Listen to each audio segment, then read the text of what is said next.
I finally quit my masturbation addiction with my girlfriend's help. I finally quit my masturbation addiction with my girlfriend's help. For the past 3 months, my naughties drive was super high, and I was masturbating daily, sometimes even 2, 3 times a day. Then I met this girl and fell in love with her, even though she was engaged at the time. We became a couple within 2 weeks and texted for almost 15 hours a day. She helped me change my masturbation habit, and now I can concentrate on so much more. I even come to Reddit less often now. I think my mom wants to reduce or eliminate my support network and take control over my life. Trigger warning, transphobia, emotional abuse, and a T-slur. I, 26, am a transgender person. I've been hiding it from my mom for a while trying to come up with a plan to come out to her because some people on my circle. However, I went to the other side of the country for a full week, and when I came back, turns out that someone had forcibly outed me to her. While I was out, she broke into my bedroom, went through all of my stuffs, and even hid or thrown clothes and stuffs of mine. I was luckily able to recover everything, but it was so harsh, I called her out later for her reaction, but she insists that every mom would have reacted that way. Her reaction was so over the top that she drank my homemade mead, spilled some on my bookshelf, and now some books very important to me have fungus, and said was justified in throwing out my clothes because they are trash. She even, somehow, found out who my psychologist was, and stalked her, and took a selfie on the door of her office. This gives me reason to suspect that it was my ex who told her I broke up with him just before traveling, and who my psychologist is, and other important stuffs are information only he could have told her. She did all of that, and then waited for me to come back to confront me. However, we originally talked a lot, and she ended up understanding a bit, and we were kinda good. However, she is showing her controlling tendencies. She tells me constantly to not expose myself, which for me always sounds like stay in the closet. She has said the exact same thing when I haven't figured I'm trans yet, and was just living as a bi guy dating men. She always shelters in on protection, but then freaks the hell out when sees me with painted nails. Also, I think she is going after my support network. She doesn't like my psychologist, who is also a sexologist, and also owns a naughties shop. My mom claims that I'm her client just because she is in the private sector with her own office, therefore gotta pay to go see her. But then every private medical specialist has clients instead of patients. Fuck. Where we live, there are entire medical sectors that are on the private only, because those are very specific specialties and none of them think the public sector will do them justice monetarily. She is also going on conspiracy theories claiming that my psychologist is hurting me and experimenting with me. What experiment? I have no fucking idea, but I came to her already very clear that I'm transgender. She even said that when we started, that I was clearer than many other patients she had before who were still on the I'm doubting my gender and I'm scared phase. Also, my mom has said terrible things about her son. Things like, why don't she experiment on her own son? Why don't she inject hormones on her son? And, I hope that child turns out to be fucked up with a mom like that. Like, I believe a sexologist as a parent is a green flag, actually. Also, she thinks her profession is a sales funnel to the sex shop, but she has never promoted the sex shop to me, and when I wanted to buy something from her, is because I wanted, not because she spammed me with ads from her store. My mom has told me to stop seeing her and dragged me to see a psychologist in a public hospital. I went, and I told that old man that I was there because my mom don't like my psychologist, explained the situation and my transition to him. He admitted was not capable to be my doctor and was cool about it. He said there was nothing wrong with her having a shop, and also said it was okay to keep seeing her because I've already been seeing her for about 2 years, and she is capable, and I trust her. He even said that maybe could be my mom who is more in need of therapy than me. My mom then went to see the same psychologist, but IDK what he told her. But when I told her that he said it was okay for him to keep seeing my current psychologist, she was not happy. So I told her, you wanted a second opinion? There is the second opinion. Also is trying to police my friendships.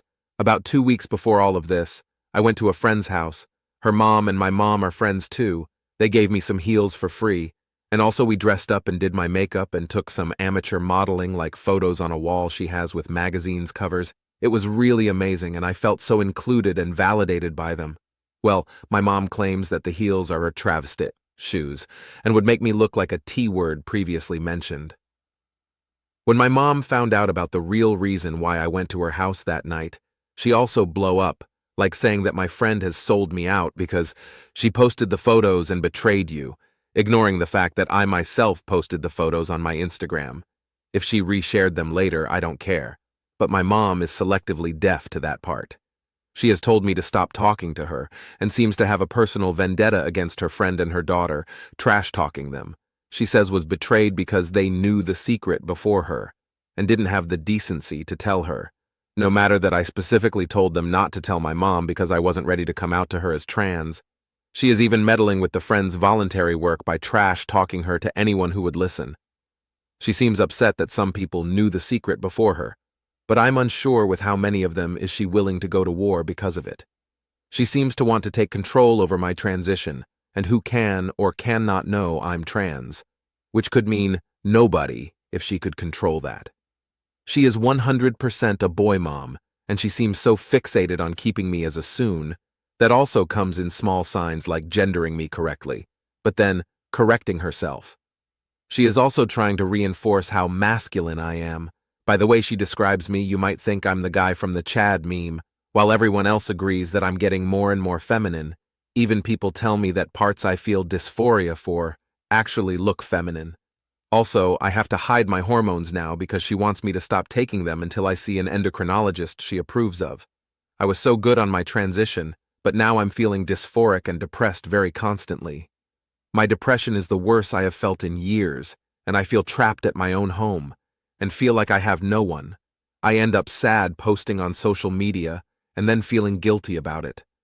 I feel terrible, and the moments of happiness are very short.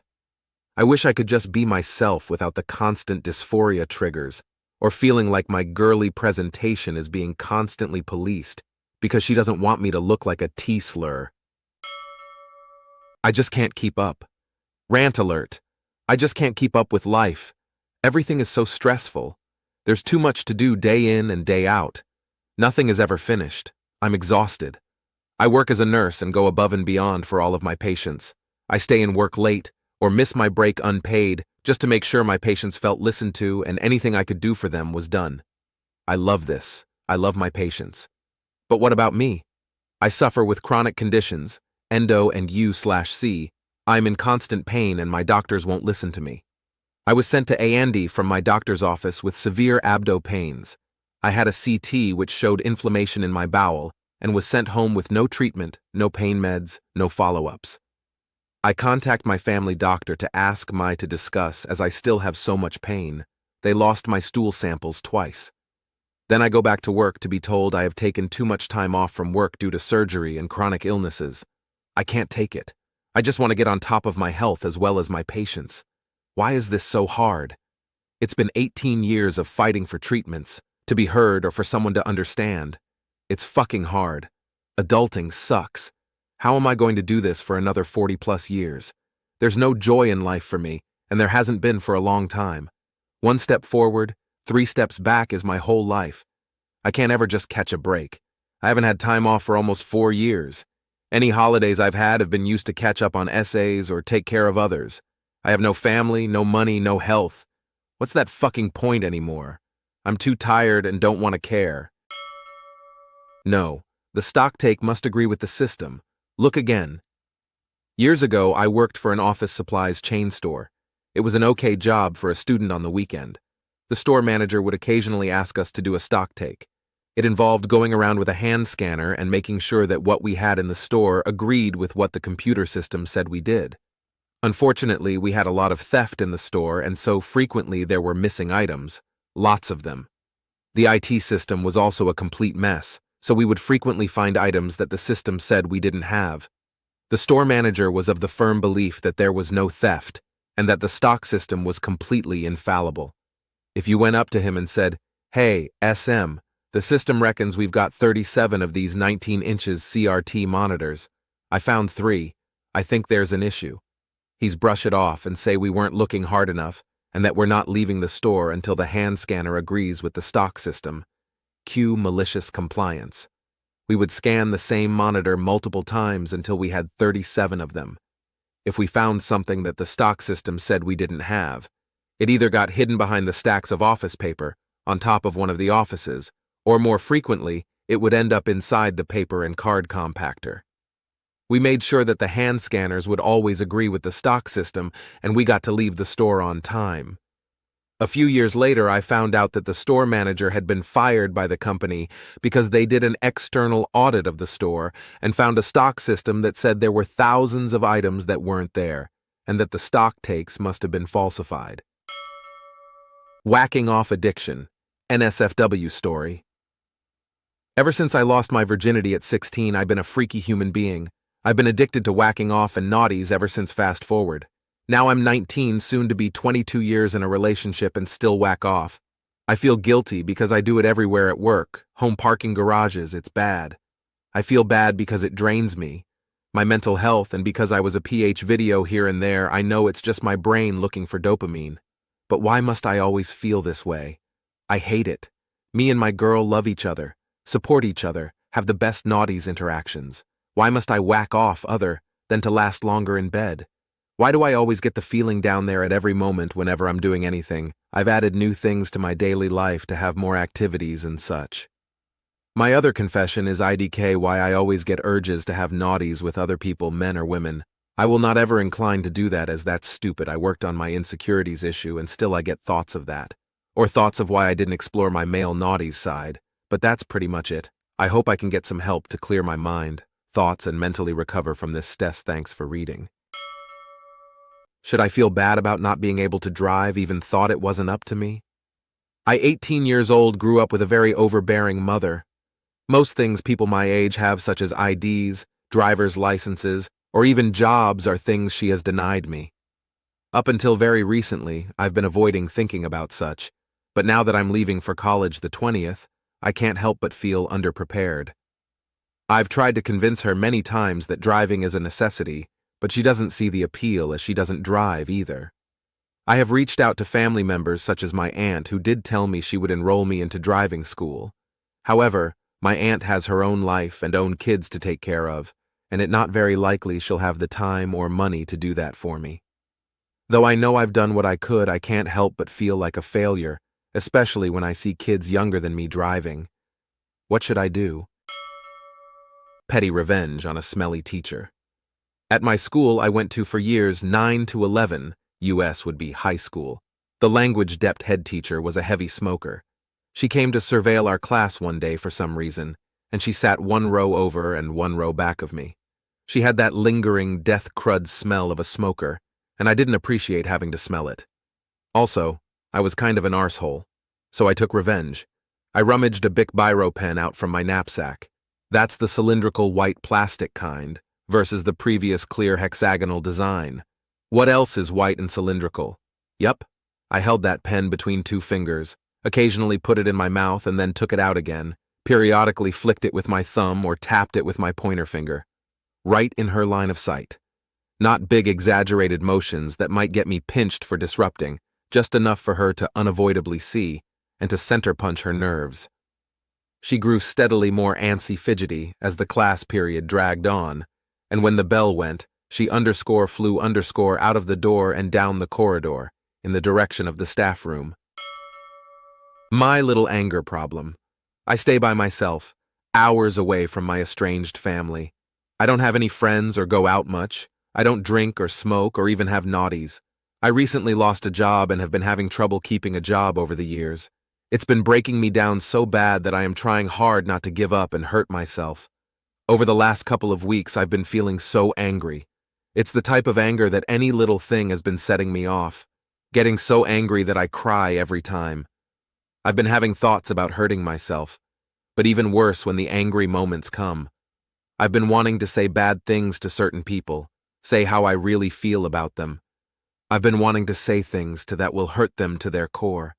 I've been wanting to make them feel low. I've been getting irritated and thinking about how people from my past has done me and how I couldn't defend myself. But y'all, I have been controlling it, crying instead of actually lashing out. I'm scared to be put on meds, questioning if it may destroy my career plans. Please do not judge me or say that I'm mentally ill. This is part of the reason I've been holding in so much. For those who wish to be remembered. I'm starting this to document my thoughts and feelings. I'm not really good at anything, but I can somehow write. A thing recently in life that has been bothering me is that I used to tell people that I want to be remembered, that I want to go out with a bang, or to have an everlasting impact on the world. In recent times, however, I've come to the realization that my statements aren't really true. It's not that I want to die and have the whole world remember me in a good way. It's that I want to die knowing I've done one good thing in my life. I'm constantly being reminded by people, family members, friends, my girlfriend, that they're proud of me. But to me, I don't see what they're proud of. All these people telling me they're proud of me for getting up in the morning or for getting on with my day, I really don't see how that is such a great thing, though. What's so remarkably unbelievable about that? They woke up this morning and made it to the next day. They don't achieve applause. The way I view it is the same way I view sportsmen and athletes getting applause for doing what they're asked to do in their sport. I work behind a counter of a small shop in a small town, yet you don't see people clapping me every time I scan an item or give the correct amount of change. I don't want a round of applause for my efforts to get out of bed or to go about my day. I'm not proud of that. I'm not ecstatic that I've done that today. It's something everyone does, so why should I specifically be proud of my efforts? I don't struggle with it. Yes, I am depressed. Yes, small tasks become difficult during this period of time, but I don't expect everyone to give me credit when it's done. They're simple day-to-day tasks I should be doing, and when I do them, not a single ounce of accomplishment falls over me. So when I say I want to be remembered or to have an impact, I don't say that so everyone thinks I'm world-class and that I'm an unbelievable example of what a human can achieve. I want it so that, in my head, I feel I've actually done something in my life, something I am proud of. In my years of living, not once have I felt that. I am continually beat down by things that occur, failure after failure, disappointments stacking like old books on a shelf. Each day I grow hungrier and hungrier for that sense of achievement, for that feeling or that realization that I've actually done something with my life. Yet each day I feel like I'm falling further and further away from that goal. The Lord of the Ringer. This is an old story I had not thought of for ages. Not sure why it popped into my head today, but I want to document it before it slips away again. First, we have to go back to the way before times, when Radio Shack was the king of cell phone sales and still actually sold component-level electronics. I was your typical sales agent, 18, perpetually stoned and quite helpful for the average customer. My job becomes relevant later. Enter Dave. Dave was a regular party crasher in my friends group. I say in with sarcasm. He was that person everyone has known forever and just kind of tolerated but tried to avoid. Kind of guy that was constantly showing up already plastered and picking a fight with someone smaller. Thankfully, once we were all past school age, everyone cut him out of their lives a cancer. What happens below was just before graduation. We were having a little get-together. Just 9 or 10 friends getting drunk together, not a crazy party or anything. Dave shows up and lets himself in as usual. Within 20 minutes, he's picking a fight, tries to sucker punch someone and ends up face-planting in the kitchen. As he's going down, his new cell phone comes flying out of his pocket. He was way too drunk to even notice, so we proceeded to pass the phone around messing with settings. This was one of those phones that was technically an early smartphone but still looked closer to a flip phone, mechanical keyboard and all. I changed his ringer to the iconic "You shall not pass" quote, and handed the phone off to the next person. I didn't think about it again until 2 weeks later when Dave storms into Radio Shack screaming about how someone at Bell fucked up and owes him an apology. Keep in mind, this was the very early days of smartphones, and the cost of data was still extremely high. I guess the next person saw what I had changed his ringer to and decided to one-up me big time. They had found a way to download the high-definition low-TR trilogy. Not only had it completely filled the phone's memory, but a few weeks later, Dave got a bill for $3,500 of data usage. The truth is, I could have called Bell and gotten the charges removed from the account. It would not have been the first time I had helped someone with an accidental download. Knowing what a perpetual ass Dave had been to pretty much everyone in his life over the last 18 years, I declined to assist him and just gave him Bell's customer service number. I hope he had to pay every penny. Fuck Dave. Was told I required a doctor's note after taking sick time. I had a manager who decided we needed a doctor's note after a sick day. His reasoning was the note confirmed we were well enough to be in the office. Meanwhile, we all knew it was just to give sick staff a hard time. When he pulled this on me, I agreed and started packing up and told him I would contact my doctor and let him know when my doctor could see me. Then I started walking out. He asked me why I was leaving. I told him since I didn't have a note, and I needed one to prove I was not sick and could work as per his instructions, I needed to leave. I followed up with the fact that my doctor was in a different town, and it could be up to 2 weeks for me to get an appointment, all of which true. He told me I seemed fine and not to worry about the note. He stopped asking others as well. Emails, people. It really helps against not my problem bosses. First time posting, sorry for my noob ways doing it. This month, 2 things happened that make me, 30M, snap. First was my supervisor, 45F, actively trying to stop me from solving a problem that she blamed my ass on happening. Solving it would put her in a bad mood with the manager. Second, was she simply ignoring my warnings that, if a payment was not done by the next day, a fleet of cars from the big-ass subsidiary that the support was recently passed to me would be stopped, company gases card. Sue, after hours of trying to solve it, I simply snapped, walked to the department manager, 50F desk, and said, if I don't receive support dealing with that many things, if she don't stop my supervisor's shenanigans, I would refuse to work with the big-ass subsidiary. After a pause, my manager asked what was happening. I passed to her the first and second cases. She said that I need to prove my boss misleads, or she cannot do much. So that night, I pulled out a chain of emails that I started after knowing my boss would again blew my warnings off, and forwarded to the manager. Boy, oh boy. Next day, my manager responded the emails tearing my supervisor apart, scolding her for not warning about the case and not trying to solve it. First time that I stand up against a boss jititsu move. Now my manager lets me report directly to her while dealing with big-ass company, resulting in my supervisor avoiding me like the plague. It's not that big, but after dealing with a bunch of lame bosses, this was the first time catching one in the shit-making process. Sorry for the bad English, guys. Edit one. Change, grabbed my feet, to stand up. Thanks, guys. Does anyone else have a parent who does this? My mother always finds a way to bring every story back to herself. Whether it's negative or positive, she never listens to a story without immediately relating it to herself. When I was younger, I would complain about things going on in my life, and without fail, she would always cut me off and talk about how much harder she had it, without listening to or affirming anything I said.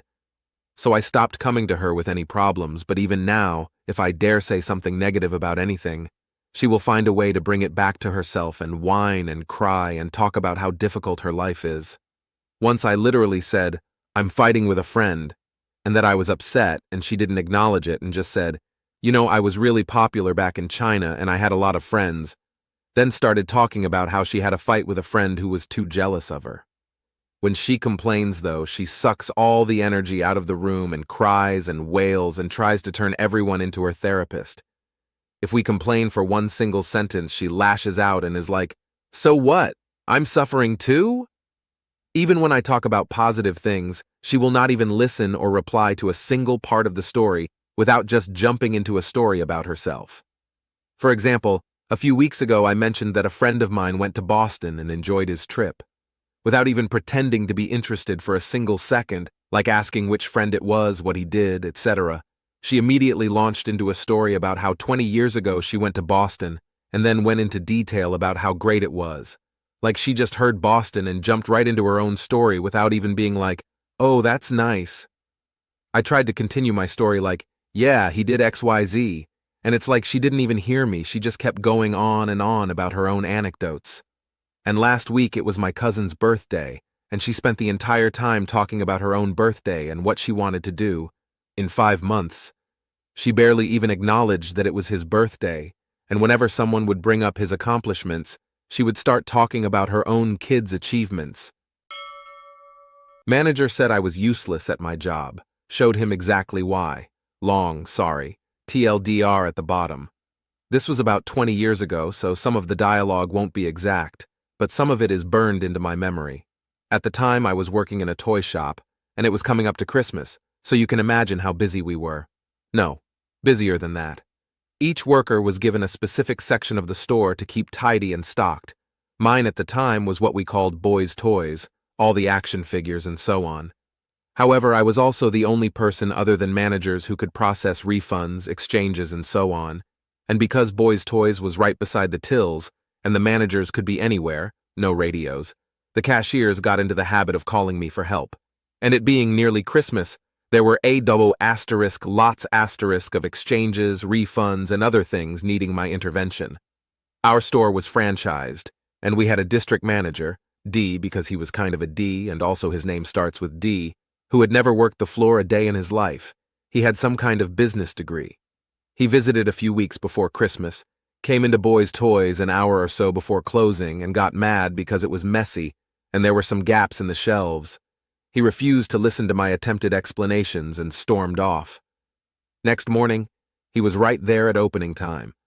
When we had our pre-start meeting where sections were assigned, he interrupted our manager to say, "I'm putting myself with OP today. She clearly doesn't know how to handle the section, so I'm going to show her what's what." There was an awkward silence for a moment before manager went on with assignments. I kept perfectly silent. D trailed me to Boys' Toys and looked around. "Well, what's first? Or don't you have a plan?" "Well, first I usually— Oh, sorry, that's the tills calling for help. I'll be back in a minute." Dealt with the tills, returned, got halfway through explaining the first job, and was called away again. By the time I got back, it was 15 minutes into shift, and he hadn't done any work yet. I have to give it to him. He stuck with it all day. I finally managed to show him what we were doing, and he schlepped up to the stockroom and down to the shelves half a dozen times. Tidied the same set of shelves because kids loved throwing things all over the floor. Watched as I was called away an average of 5 times an hour. I didn't usually keep track, but you bet your ass I did that day. He took his lunch when I did, 10 minutes late because of a refund. He didn't apologize, of course. I was too lowly for that. But the next morning at the opening meeting, my manager announced that from now on, Boys' Toys would have 2 staff as a matter of course, and that the managers would make an effort to be more available to the tills. TLDR. District manager thinks I'm being lazy, arranges to show me what to do, realizes it's because I'm doing too much of the manager's jobs and not enough of my own. Dress more appropriately for church. Sure, I'll follow the rule literally. A couple years ago, I joined a small but tight-knit church community. Everyone was pretty relaxed. People came in jeans, dresses, even t-shirts sometimes, especially at youth services. No one was disrespectful, just comfortable. I usually wore long skirts or dress pants and nice tops. Nothing flashy and definitely nothing revealing. But apparently that wasn't churchy enough for one particular elder, an older woman.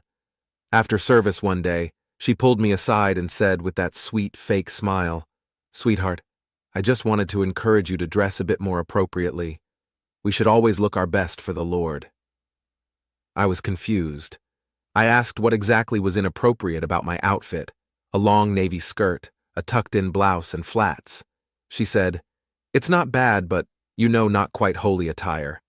Maybe think about what you'd wear if Jesus was sitting in the front row." The next Sunday, I showed up in my most over-the-top church outfit. Full floor-length choir robe, white gloves, a wide-brimmed hat with a fake bird and a little veil, Bible in hand, stockings, low heels, and pearls. I looked like I was either about to preach, get baptized, or time travel back to 1954. People stared. One usher asked if I was part of the clergy now. Someone whispered, "Is she in a play?" And bless her heart, the elder gave me a stunned little nod when I sat close to her and said, "You look very reverent today. Thank you." I figured this is how Jesus would want me to show up. Next week, back to my usual outfit. Never got a comment again. Want your dogs to be off-leash in the park? It would be a shame if they escape. This is a unique one, because it was malicious compliance against me and my neighbors by the city. I can't stop thinking about how genius their malicious compliance was, so had to post here. Some backstory. I live beside a 4-quadrant park, with cross streets going through. So each quadrant is 1 block by 1 block in size. One of those quadrants is fenced in and may or may not be owned by the local school district. There were some shady deals, and it's not clear if they ever legally owned the quadrant. I won't go into the details of that, but the neighborhood has been fighting for access to the park for as long as I can remember. Recently, that quadrant was completely renovated using public funds. Since it is used during the school day as an area for the kids, it has decent security. The only way in and out is through 4 doors at each corner of the quadrant. The deal struck with the community is that during non-school hours, MF after 3 p.m. Saturday and Sunday, the quadrant would be open to the public and those doors would be unlocked. Shortly after the park opened, people, myself included, this isn't Aita. I know I shouldn't have. This is a self-deprecating post. Began letting their dogs run in this park. It was perfect, since it was completely fenced in. When others started complaining to the city, my wife and I stopped letting our dog in there, but others kept using it. The city couldn't just lock it up and deprive everyone access. But how to prevent unleashed dogs? In my opinion, they came up with the most simple yet genius solution. Rather than lock all the doors to the park, they padlocked them open during non-school hours. Now, if you come in to let your dog run, there are 4 gaping escapes into a relatively high-traffic area that your dog could run through. I still see a few very well-trained dogs running around in there, but most people are not going to risk it anymore. They may take our shorts, but they'll never take our freedom. This happened a few years ago, and our compliance wasn't exactly malicious, but I thought I'd share. We had a new CIO take over our IT group. They had next to no experience/competence and weren't even a finalist from the selection committee, but were a friend of the CEO and were hired. What they lacked in these areas, they countered with micromanagement and the demand for absolute professionalism, superficial BS, if you will. One of the first policies they implemented was no shorts, and attire must be office appropriate, no holes, no graphic t-shirts, etc. Effectively business casual, especially for supervisors. Now there were various positions in IT, but several of us, who were also supervisors, had to work in dirty, unconditioned spaces, etc. Several of us made requests to wear shorts, installing new cabling in the floor of the server room, unloading, installing equipment, wiring buildings in the summer that had no low AC, etc. All were denied. When walking out of a meeting to discuss this, we noticed that the CIO's secretary and several of the female office support staff were wearing skirts/skorts. We brought this up at our next meeting and were assured that this was different, for reasons. Obviously, the women in our group were not about to wear skits while iting about, but several started wearing skorts. Later, I was looking through my ThinkGeek wish list, told you this was a few years ago, and at some point I had placed a utilikilt, https://utilikilts.com, in the list. Dear reader, I mashed that buy button so fast that the kilt damned near arrived the next day. I also shared this with a few of my closest male co-workers who did the same. Early the following week, we all show up in our kilts, and our co-workers had a good laugh, as did our manager. A good egg, trying to make the best of the CIO's eccentricities, who said nothing to the CIO. It just so happened that on that day, a Windows update had borked the CIO's computer, and they needed someone to take a look ASAP. While not my job, I eagerly volunteered as I was in between tasks. I showed up in my kilt with the CIO present, who just sort of stared as I worked, fixed their computer in a very professional and expedient manner, and left. Shortly thereafter, I get a message from my manager that we needed to talk. Long story short, while he was sympathetic, I was in violation of the no shorts policy. I said that if women can wear skits, we should be able to as well. Full disclosure, I was the only person with a very specific, hard-to-come-by skill set, so I was fairly secure in my position and was happy to take one for the team, as there'd likely be little consequence for me personally. Anyway, While we didn't go crazy with the kilts, we made a point of wearing them when we had some visibility outside of IT, which caused a lot of discussion from other departments, from laughing to good-natured ribbing to solidarity. A short time later, we had an all-hands meeting. The policy was being amended so that managers could make exceptions, e.g., when we needed to do building infrastructure maintenance, etc., and that from now on, Fridays would be casual day, still no shorts, but more relaxed clothing. I honestly think they had seen this on *office space*. The mutual understanding, though, was that in return, we needed to retire the kilts, which we did, for the most part. Power-tripping receptionist gets no candy. Years ago, I was hired by a small business to handle all the accounting and payroll. We had about 10 of us in the office, 4 more in the shop out back, and about 50 workers in the field on various jobs. I had 2 people that I supervised, and I reported directly to the owner. The receptionist, let's call her Karen, had basic receptionist duties, and she occasionally ran some errands for the owner and his wife, picking up their dog from the groomer type things. Karen had this queen bee thing going on because she'd worked with the owner since the beginning. She'd sneer at employees.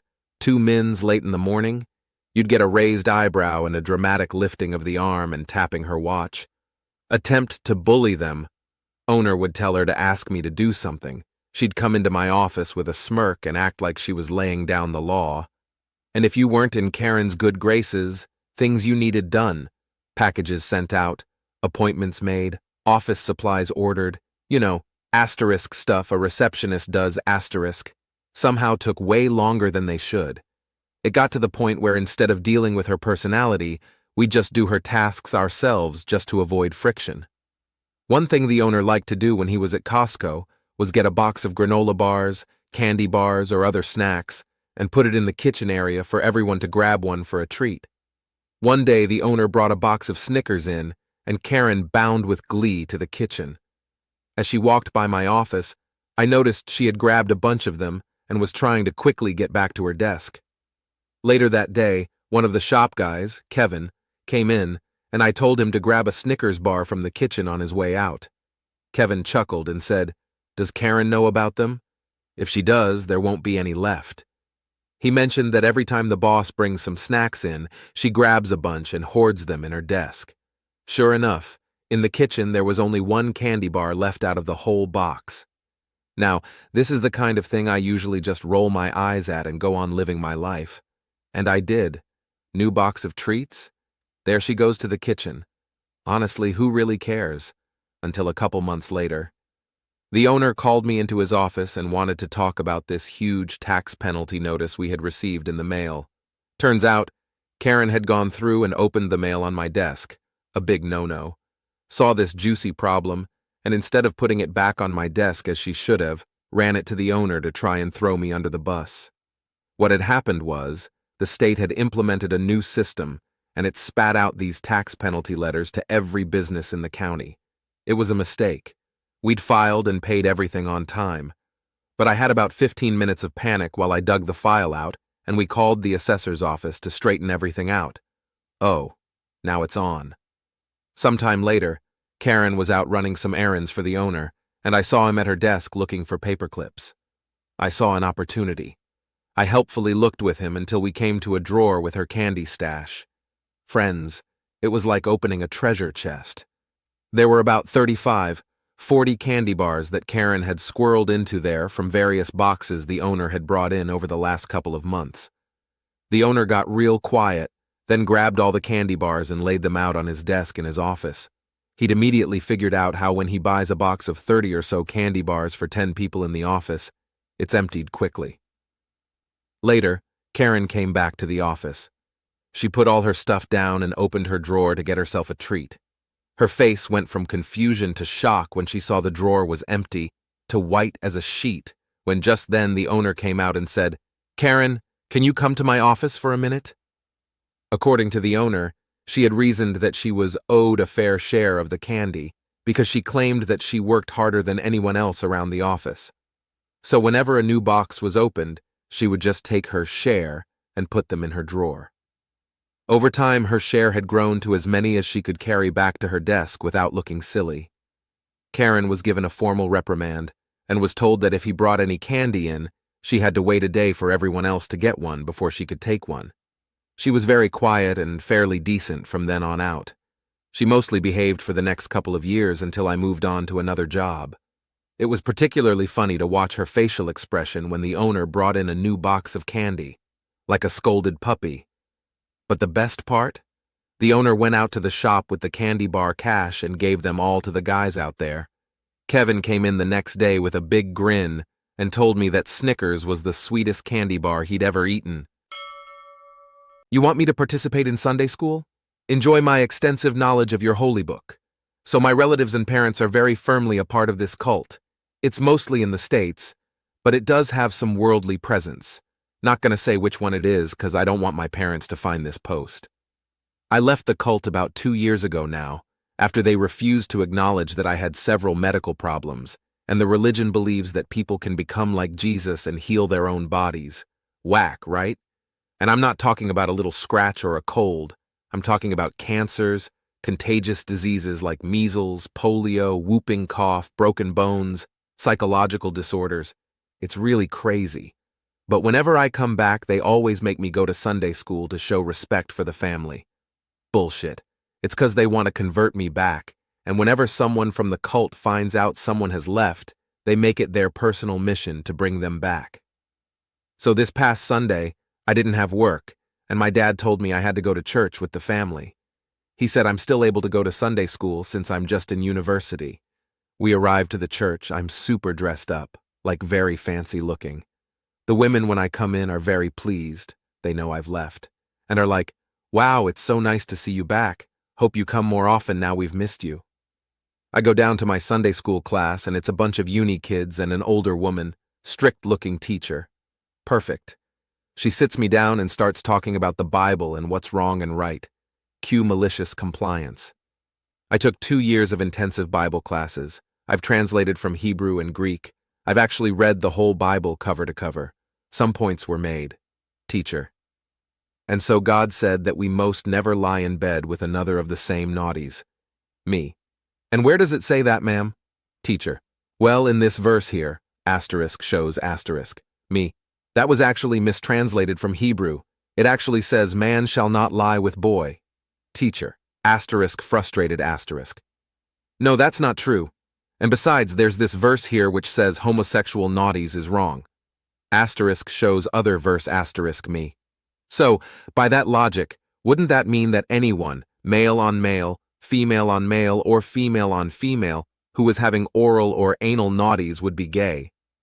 Teacher. Asterisk, horrified asterisk. The whole class went on like this. I refuted claims about the unalive of children, the uselessness of prostitutes, about immigration, and so on. After church, my dad was pulled aside by the teacher, and when he came back, he sighed and shook his head and said, "Fine, you don't have to come anymore." I replied with, "Is she not impressed with my thorough knowledge of the Bible?" Don't assume I am a crook. This happened a few years back, when I was between jobs, a mini recession was underway, and I wanted a who cares job in a high-energy environment. I ended up managing a food stand at the local NHL hockey arena. In the stand there was myself, stand lead, one head cashier, a cook, a runner, and a number of cashiers. This company started from the position that all their employees were crooks. Sorry to be so blunt, but that was their reality. It was not an unfounded position. Refilling beer cups and pocketing the cash from the sale was not a rare practice. I had 2 of my cashiers fired after secret shoppers caught them.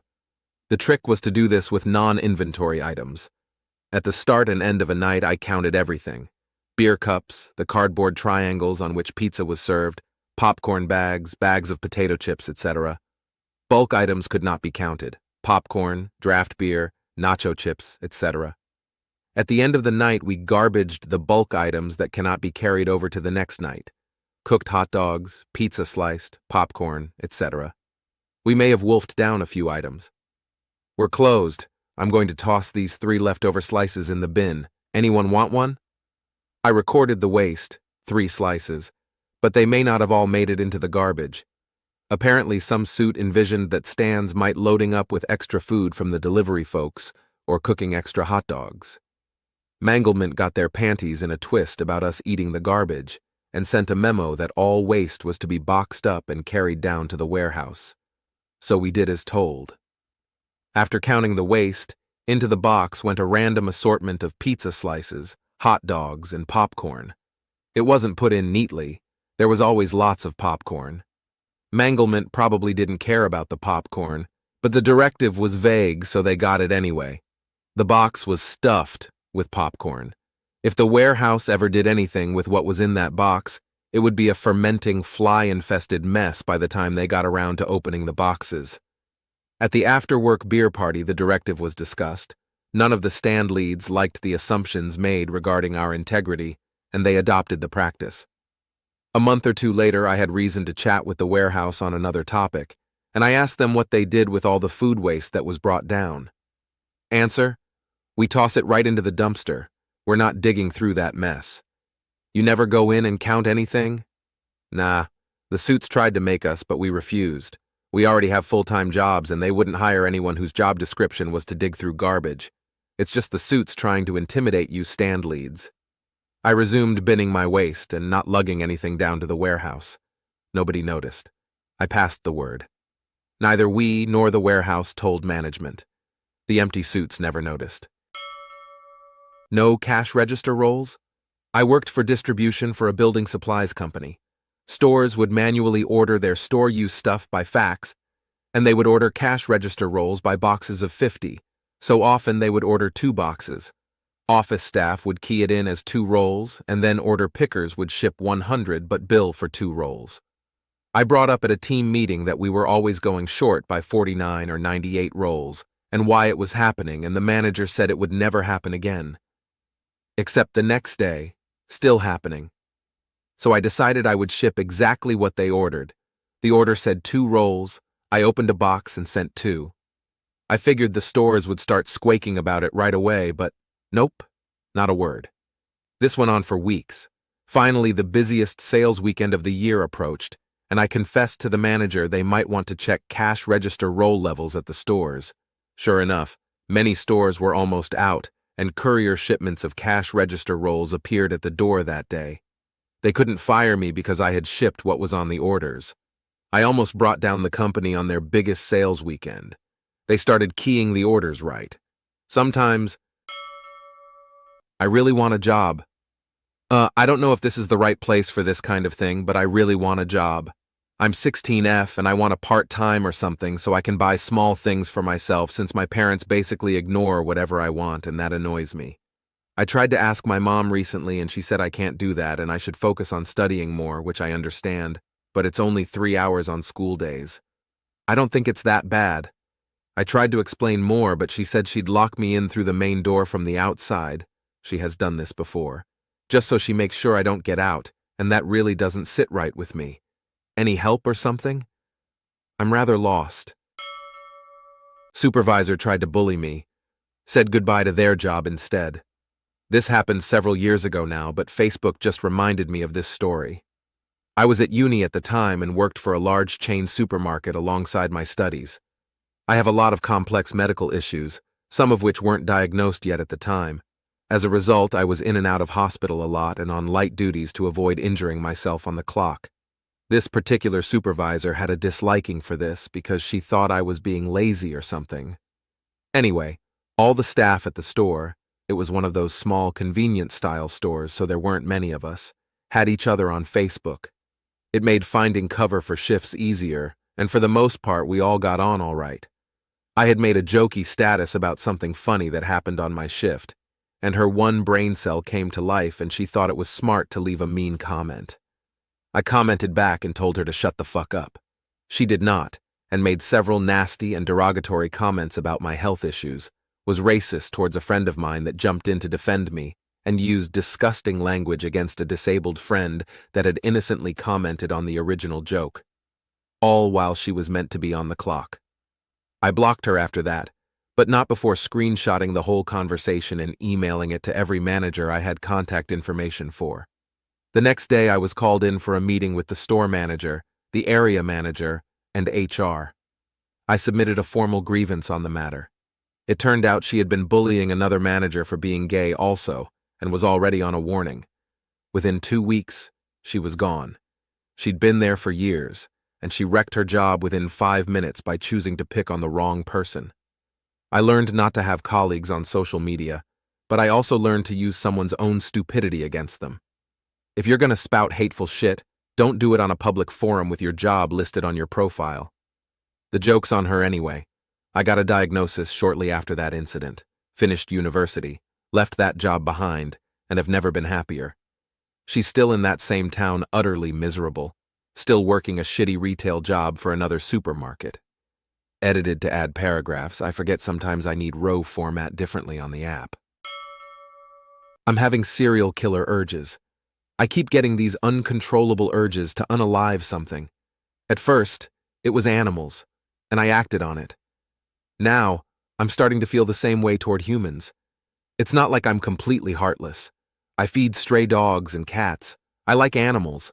When I got my first salary, I donated it to a child welfare NGO. But at the same time, I feel a twisted pleasure in inflicting pain and suffering on living beings. And yet, I'm also capable of empathy and compassion. This paradox is tearing me apart. I've been suppressing these urges for a long time, but each month they get stronger. I hate the world. I was born into a dysfunctional family. My dad has bipolar disorder and schizophrenia. Home life was hell. School was even worse. I had undiagnosed ADHD and ASD, was overweight, socially anxious, and an easy target. I was physically assaulted while outnumbered. I was verbally body shamed. I was sexually assaulted. It was traumatic. When I was a kid, all I felt was sadness. As I got older, it turned into anger. At 18, I got into bodybuilding, MMA, triathlons. I became fit, strong, and tall, 6'3". I started picking street fights, overcompensating for all the years I felt powerless. Now I'm 21. I don't care about street fights anymore. I don't want to hurt animals. I just want to unalive humans. As an ex-Muslim atheist, I don't worry about God, hell, or the afterlife. My country has a low, unalived conviction rate, and law enforcement is incompetent. I know I could get away with it if I become strategic, calculated, and a bit tactical. But a part of me still thinks it's wrong. The anger and urges are almost unbearable. I keep telling myself I'd only target rapists, drug traffickers, and murderers, no innocent people, but I know once I start, there's no going back. I'm having second thoughts. Mental health is taboo here, and I'm afraid if I seek help, it will backfire. I just feel deeply conflicted. The world hurt me, and part of me wants to hurt it back. Entitled mother yells at an assistant dog handler. My partner and I were in Target looking at the toys. A little boy came up and patted my partner's assistant's dog, Physicateric, cardiac. I calmly said, "Please don't." When I saw him, he ran away. A few minutes later, his mother came past, pointing us out, saying our dog was for the blind. I corrected her, and she yelled at us, stating WR should have told him instead of yelling at a 4-year-old. She kept saying it over and over again till we just walked off. I did perverted things in high school. Looking back, I did some very creepy and embarrassing things. I remember hitting puberty and being unable to hold back certain urges. It started off harmless. Some girls would come to school in more revealing clothes, and as soon as I got home, I would get myself off. No big deal, but it got worse. During exams, I would almost always get urges because the girls in front of me would wear tight jeans and my mind wouldn't be able to focus on the exam. So then, I would go to the school bathroom to let one out, just so I could concentrate better. This is where the real bad stuff begins. I would sometimes record a video on my phone and put it in my pocket with just the camera poking out, then go home and jerk off to the video I made of the girls in our school. I think the worst thing I did was that I even jerked off in class. I was alone at my desk at the very back, so I didn't even feel the need to go to the toilet. I got the urge and just rubbed the tip through my jeans until I came. This happened twice. I have since, of course, realized that what I did is horrible and creepy and have deleted the videos I made. To be honest, I don't know how some of the people from school are still best friends of mine after what I've done. Sure, everyone does dumb stuff when they're 16, 17 years old, but that isn't an excuse. These things I did still haunt me sometimes to this day, almost 4 years later. I know it's all in the past, but sometimes I still get people coming up to me and asking if I really did those things, which I just deny nowadays. If anyone has any advice how I can look at myself without thinking I'm somewhat of a creep, that would be greatly appreciated. My past experience of meeting people on Roblox did not end so well. When I was 9, I met some people on Roblox. They were around 11 or older, I think. We became good friends. There were 2 other people involved. We eventually transitioned to Discord, where we were exposed to inappropriate content. I believe I was 11 when we made the switch to Discord. After a year on Discord, we gained knowledge about malware and similar topics. We also met a 15-year-old, let's call him Person A. Little did we know, this person would get our group chat into cult-like activities. Then we met another person, let's call them Person B. Little did we know, they would scare us and try to be a hacker. I don't remember the order in which we met them because my memory of this is a bit blurry. We met Person B in a Roblox password database guessing server. They were using a bot named Kyanite.